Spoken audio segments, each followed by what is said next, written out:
Letter to my son and the children, Part 2, the original letter. The following is the original letter sent to my son.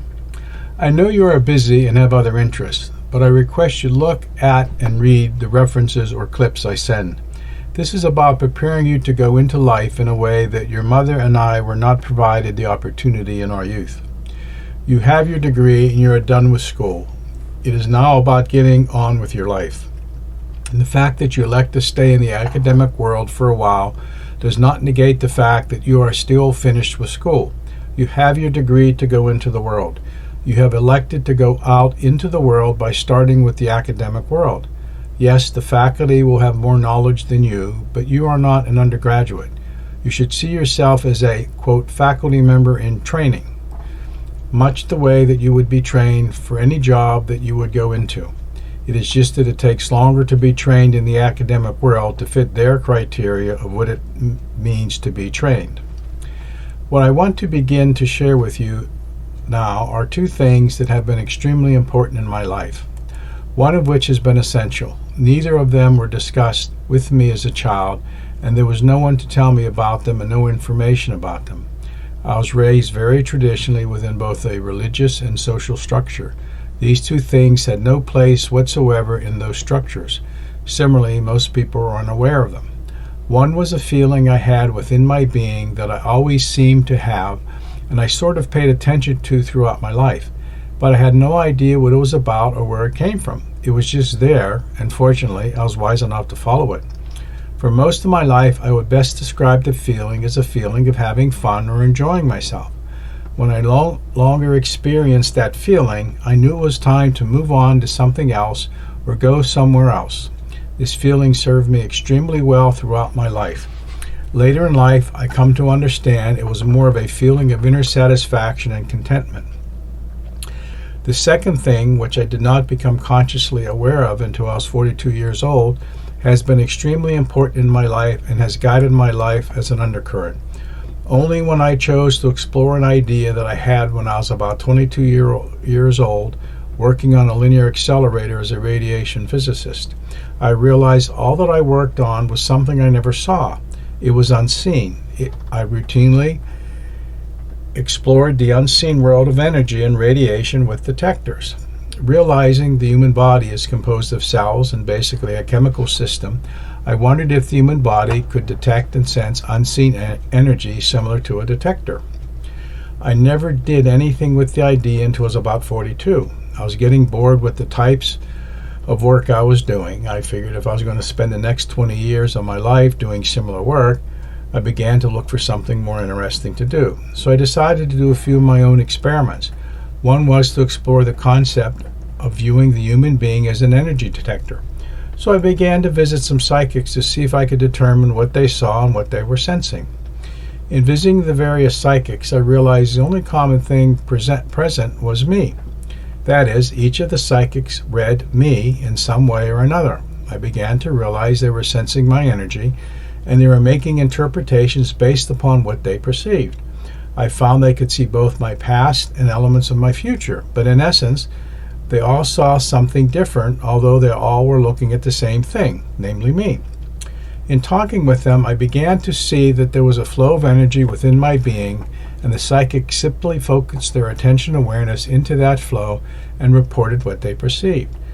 Relatively quickly, I began to see the limitations in what they could and could not see. I began to see how and what they believed was determining what they saw or did not see about me. When I saw how psychics were seeing things, I then understood my own intuition and how it worked. I, too, was able to sense and perceive things energetically. When I look back at my childhood, I understood how I knew things as a child I could not otherwise know. But most importantly, I came to understand there was a flow, an intention to my life, much like a river flowing from the mountain into the sea. The river would pass through a variety of different landscapes. It would encounter many twists and turns and maybe even some waterfalls. But ultimately that river returns to the sea from which it came. But each point along its path that river experienced in those various landscapes was not set. There was room for quite a bit of variation. I came to understand we each have an intention that governs our life. Depending on how we do or do not align with it, we can make our life relatively easy or very difficult.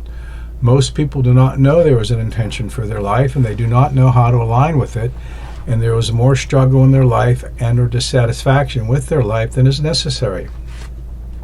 I came to understand we could learn to feel and discern truth. We can sense and feel what serves us and does not serve us. The feeling I had as a child that I used to guide my life was simply my alignment with the flow of energy that was guiding my life. I could sense when I was moving off the path for my life. In all practical ways, this inner feeling was an inner compass that guided me through life to follow the intention for my life.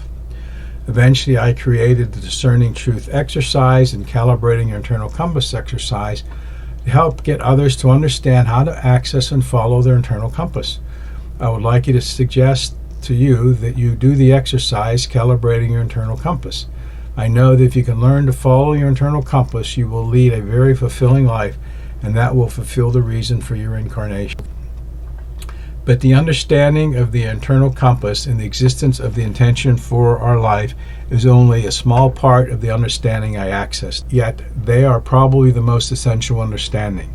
These two things, along with your intuition, will prove invaluable in life. This brings me to the point of how intuition works, for it is what allows us to access the unseen realms of creation, to know the past and to know things about the future, and to work with the unseen energy influencing our life. The understanding I've come to understand was not given to me by my family, my schooling, my education, or anyone.